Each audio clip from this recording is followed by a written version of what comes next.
अस्सलाम वालेकुम everyone, welcome to my channel Faiza Wasim.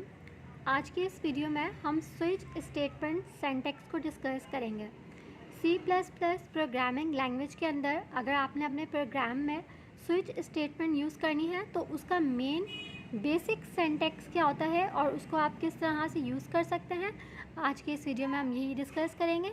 Video start करने से पहले एक रिक्वेस्ट है कि अगर आप फर्स्ट टाइम हमारे चैनल पर आए हैं तो आप हमारे चैनल को सब्सक्राइब कर सकते हैं। ओके, इस वीडियो में क्योंकि हम सिंटैक्स डिस्कस कर रहे हैं इसलिए यहाँ पर बेसिकली कोई प्रोग्राम मैं क्रिएट नहीं करूँगी, सिर्फ और सिर्फ आपको स्विच स्टेटमेंट का सिंटैक्स बना के दिखाऊंगी और साथ में हम उसको डिस्कस करेंगे कि आपने अगर किसी भी प्रोग्राम में उसको यूज़ करना है तो आपका जो सिंटैक्स है वो सेम रहेगा, लेकिन आपका प्रोग्राम चेंज वरी कर सकता है जो बेस्ड अपॉन योर सिचुएशन। आपकी सिचुएशन क्या है, आप किस चीज़ के ऊपर प्रोग्राम क्रिएट कर रहे हैं, उसके हिसाब से आप स्विच स्टेटमेंट लगाएंगे, लेकिन उसका जो सिंटैक्स होगा वो हर प्रोग्राम में सेम ही होगा। तो चलिए वीडियो स्टार्ट करते हैं और बात करते हैं स्विच स्टेटमेंट सिंटैक्स की। यहाँ पर जो फर्स्ट आपकी कीवर्ड होता है वो स्विच से ही स्टार्ट होता है, ठीक है। सबसे पहले आप स्विच टाइप करते हैं, देन गैप, और यहाँ पर आता है ब्रैकेट के अंदर वेरिएबल। अब ये जो वेरिएबल है आपका, जिसको मैंने n से डिनोट किया है, ये आपके पास कोई इंटीजर वेरिएबल भी हो सकता है, ठीक है, या फिर कोई कैरेक्टर वेरिएबल भी हो सकता है। फाइन। इसके अलावा एक चीज़ जो यहाँ पर नोट करने की है वो ये कि C++ के अंदर हमें पता है कि हर स्टेटमेंट के बाद, हर लाइन के बाद हमें सेमीकोलन ऐड करना होता है, लेकिन यहाँ पर स्विच स्टेटमेंट जब आप बना रहे हैं तो वहाँ पर आप इस लाइन के आगे सेमीकोलन ऐड नहीं करेंगे। क्यों? क्योंकि अगर आपने यहाँ पर सेमीकोलन ऐड कर दिया तो आपकी जो ये पूरा सिंटैक्स है वो वहीं पर टर्मिनेट हो जाएगा। इसलिए हम स्विच स्टेटमेंट को पूरा कंप्लीट जो है वो पूरा कंप्लीट करते हैं और देखते हैं हमें सेमीकोलन कहाँ कहाँ पर ऐड करना है। पहली लाइन पे आप लिखेंगे स्विच कीवर्ड, देन आपका वेरिएबल आ जाएगा यहाँ पर, उसके बाद आप कर्ली ब्रैकेट ऐड करते हैं, ठीक है। देन आपके केसेस स्टार्ट होते हैं। आपके केसेस डिफरेंट हो सकते हैं, कितने भी हो सकते हैं, डिपेंड करता है आपके प्रोग्राम के ऊपर। लेट्स से फॉर एग्जांपल अगर हमारा केस 1 है तो केस 1 आप यहाँ पर लिखने के बाद कॉलन ऐड करते हैं, ठीक है। केस 1 कॉलन, देन आपकी केस 1 की फर्स्ट स्टेटमेंट आती है। जब आप अपनी फर्स्ट स्टेटमेंट लिख देते हैं उसके बाद आप सेमीकोलन ऐड करते हैं। फाइन। देन आपकी स्टेटमेंट 2 आती है,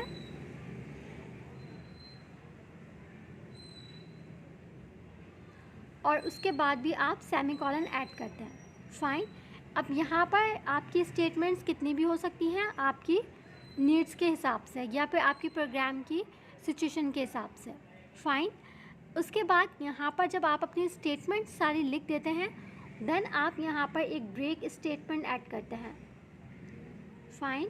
और सेमीकोलन ऐड कर देते हैं। अब ये ब्रेक स्टेटमेंट क्या चीज़ शो कर रही है कि अगर आपका केस 1 ट्रू होता है, लाइक मैच करता है, तो आपकी ये स्टेटमेंट्स प्रिंट होंगी और उसके बाद ये केस यहीं पर टर्मिनेट हो जाएगा, ब्रेक हो जाएगा और बाकी केसेस रीड ही नहीं होंगे, ठीक है। लेकिन अगर आपका केस 1 मैच नहीं करता तो आपका प्रोग्राम जंप कर जाता है केस 2 के ऊपर।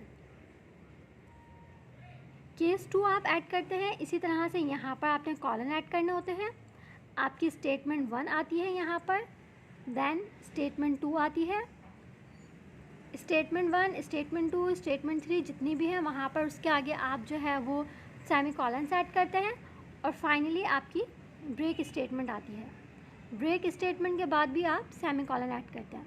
अच्छा, ये चीज़ जो है आपकी वो यहाँ पर ये क्या कहलाती है, यहाँ पर हम इसको कहते हैं केस बॉडी।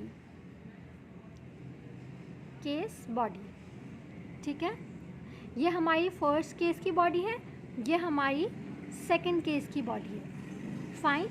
इसी तरह से आप अपने सारे केसेस ऐड करने के बाद लास्ट में एक डिफ़ॉल्ट स्टेटमेंट भी देते हैं, डिफ़ॉल्ट केस भी देते हैं। उसका मतलब ये होता है कि फॉर एग्जांपल अगर आपका केस 1 भी मैच नहीं हुआ, केस 2 भी मैच नहीं हुआ, या फिर जितने भी केसेस आपने ऐड किए हैं वो सब मैच नहीं हुए, तो फिर आपका डिफ़ॉल्ट केस जो है वो रन किया जाता है।